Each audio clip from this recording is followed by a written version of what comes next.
So, for the assignment, we all ended up splitting the parts fairly evenly amongst each other. I ended up doing the 10 key external forces portion of the assignment.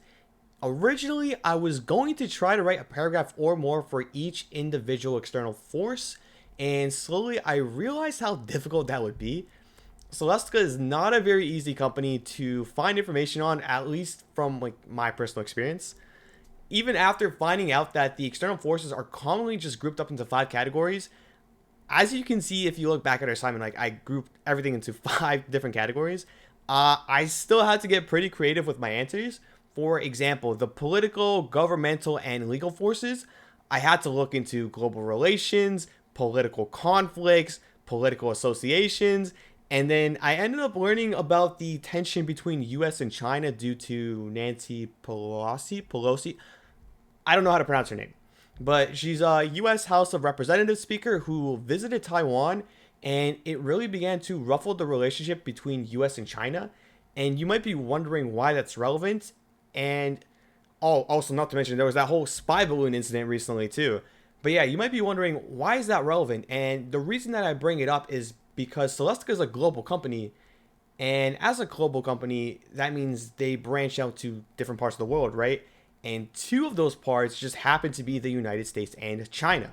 So if you're involved with Celestica in any way, any capacity whatsoever, it becomes pretty important to monitor the ongoing relationship between the US and China, because if things go south, it could create a lot of problems for your company. Moving on to the economic forces, I was actually pretty surprised to learn that the computer and tech sector was experiencing an overall loss towards the end of 2022. And I ended up doing more research on the side because it got me a little bit curious as to why that was happening. And I ended up learning that it had a lot to do with the rising interest rates, because apparently tech companies before had like 0% interest rate or something of that sort. And also the other contributing factor was the inflation, which caused a lot of companies to cut back on things like advertising costs, which contributed a lot to their revenues. So them not being able to advertise anymore hurt them a lot.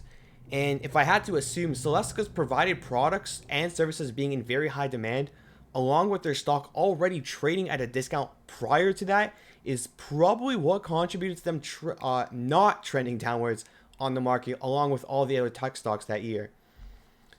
The other thing that shocked me was how wide the possibilities of tech involvement and innovation stretch throughout Celestica's entire company. To elaborate what I'm talking about the fact that Celestica is also involved with health technology, which I didn't know beforehand. Originally, my idea of the technology Celestica was involved in progressing was very, very simplified. I thought they wanted to just help create chips either for personal computers or provide chips that could be used in things such as cars to help them out with their technical features.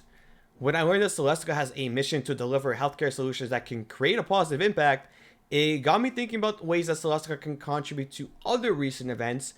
And the first event that came into my mind is COVID-19, because I know that's an event that had a lot, or not a lot, but it had a huge negative impact on a lot of people's health, whether mental or physical. And I know that happened throughout the whole world, and it started making me think, are there potential ways for Celestica to contribute to that sector or that specific health related sector for them to be able to invest and explore? So essentially, those are my key takeaways and things that I learned from doing the external forces portion of the assignment. Hopefully that was sufficient enough, and hopefully you enjoyed this video.